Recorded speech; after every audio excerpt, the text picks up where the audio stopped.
Okay, so you want to know the secret?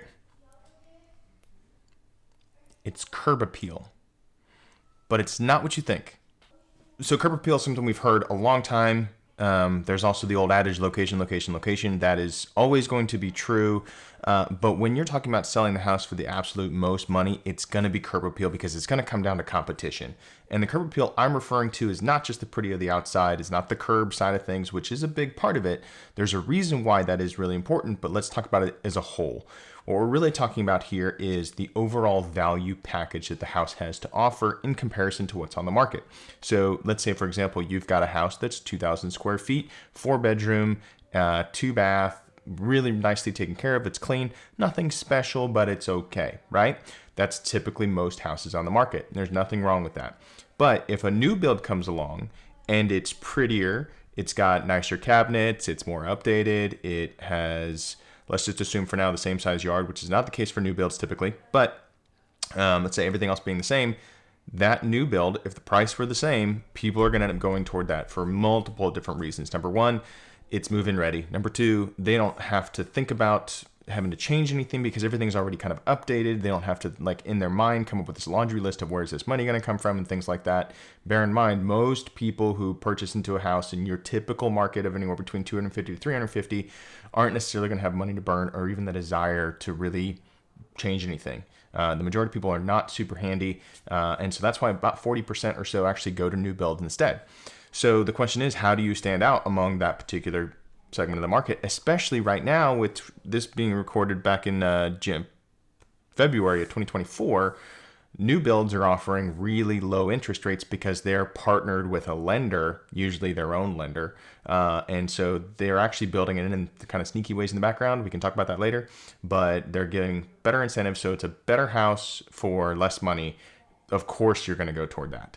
That's the curb appeal side of things. That's the overall value package, right? But there's a lot that you can do that is actually going to help set your home apart through that curb appeal standpoint. So you only get one first impression, and it is extremely important to make sure that impression is done right from the very get-go. The majority of clients spend anywhere between 15 to 20 minutes in a house. They might spend up to 30, and generally speaking, they put an offer in and they don't even come back to it until after they've got the offer in place. So they're buying a massive asset within about 30 minutes of time. That time frame from them getting out of their car door, getting up to that point. Now, you can't change your neighbors, but you can certainly improve the house and really increase its curb appeal and increase its overall perceived value. That's what we're talking about here. If the house needs to be updated, that is a totally different conversation, but there are small things that you can do, cleaning up the entire front entrance, making sure that there's no obstructions, making sure all the small stuff is put away, that there's not all this little stuff like, little bottles of, hand cream or whatever the case is. And yes, I do keep hand cream because it's wintertime. Anyway, the point here is curb appeal is extremely important, and that is what's really going to help push it to that next level. There's a lot of other stuff that goes behind it, but honestly, I would say that value is king. So I wanted to show you real quick before we take up too much time, a couple extra examples. So this is a new build home right here. These are selling for $338 or so, but their homes are quite a bit smaller. Now, this house, again, we're talking about curb appeal. Looking at, and I literally just pulled this up out of nowhere. Looking at it right off the cuff, looks really pretty well presented, nice and square. It's got some architectural differences kind of going for it. It gives us something that the eyes want to see. Let's take a look at the inside here. Tile's okay. So you've got a little bit of element there with the walls. The blue's not too bad. It'd be nice if they matched though. Kitchen's nice and clean, and this is a more updated, newer build area. But where this house is going to end up failing is going to be in the backyard, just knowing this neighborhood the way that it is. So the rest of the room's pretty standard stuff, pretty clean looking, not a whole lot to the backyard. But in comparison, about $300,000. Let's go look at a more standard neighborhood, pretty similar area. Let's go up here to Belton. Over here, these homes are a little bit older. Here's one for $275. So at the same time, this one was listed for $285. It sold for $275. It's got some things. The bushes here probably need to be cleaned up. We've got some lights. That adds a lot of curb appeal. This is actually a really great photo. Not a huge fan of this fake stuff in the background, but that's just me. There's a better, more realistic expectation here.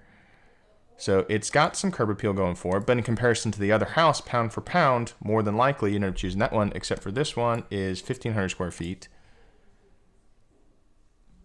That beam's pretty cool, but all in all, the house in the interior is really pretty clean. It's well presented. Now, there's a lot of decluttering that I would do on this particular house to, again, enhance that and actually remove some of these shutters and things to, again, open up that eye, open up that scaping there, but that's part of staging.